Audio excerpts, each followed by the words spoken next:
Bank থেকে বের হলেন, আপনি দেখতে পেলেন যে কেউ একজন আপনাকে ফলো করছে, অনুসরণ করছে, এটি কিন্তু রাস্তায় হতে পারে। এই যে রাস্তায় আমরা যখন হাঁটি, আপনি স্কুল থেকে বের হলেন, কলেজ থেকে বের হলেন, হতে পারে আপনার গার্লস, বিশেষ করে আমরা মহিলারা কিন্তু এরকম সমস্যায় পড়ি যে আপনি যদি মনে করেন যে রাস্তায় কেউ একজন আপনাকে ফলো করছে বাজে উদ্দেশ্যে, খারাপ চিন্তা থেকে, তখন আপনি কি করতে পারেন, কিভাবে আপনি নিজেকে সেভ করবেন, বা কিভাবে যে অনুসরণ করছে সে আপনি তাকে পিছু ছাড়াতে পারবেন।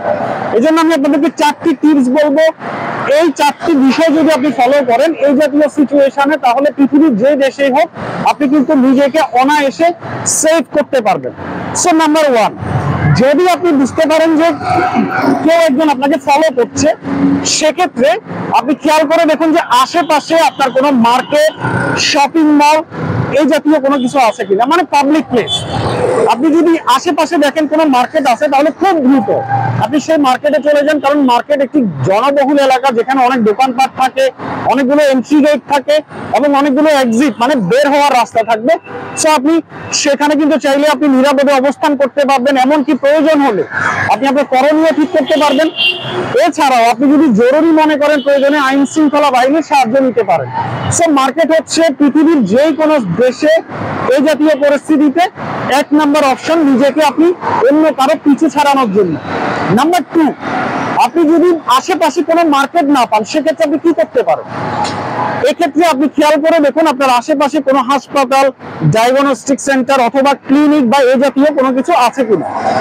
যদি আপনার আশেপাশে হাসপাতাল বা ডায়াগনস্টিক সেন্টার, ক্লিনিক থাকে, আপনি অনায়াসে সেখানে চলে যান, কারণ হাসপাতালগুলোতে আপনার অনেকগুলো এন্ট্রি এবং বের হওয়ার মানে এক্সিট গেট থাকবে, আপনার রোগী এবং স্বজনদের আনাগোনা থাকবে।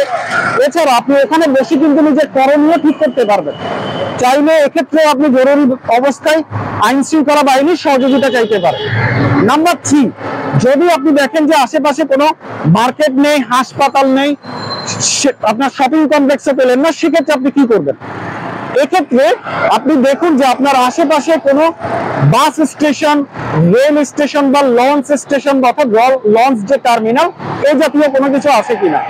যদি আপনি আপনার আশেপাশে এই জাতীয় কোনো কিছু পেয়ে থাকেন, কারণ এগুলো জনবহুল এলাকা, প্রচুর লোকের আনাগম, সেক্ষেত্রে অনায়াসে আশা করা যায় যিনি আপনাকে অনুসরণ করছে উনি কিন্তু অন্তত এই জাতীয় প্লেসে আপনার কোনো ক্ষতি করবে না।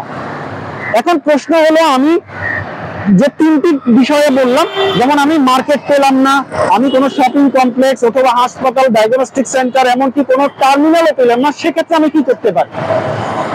লাস্ট যে অপশনটি সেটি হচ্ছে, যদি আপনি এই জাতীয় মানে কোনো কিছু যদি না পান, সেক্ষেত্রে আপনি খুব দ্রুত আপনার পাশ দিয়ে যাওয়া কোনো একটি গণপরিবহনে, মনে রাখবেন এক্ষেত্রে আপনি কোনো প্রাইভেট যান, যেমন ধরুন ট্যাক্সি, প্রাইভেট কার, এই জাতীয় কোনো আপনার ব্যক্তিগত যানবাহনে উঠবেন না।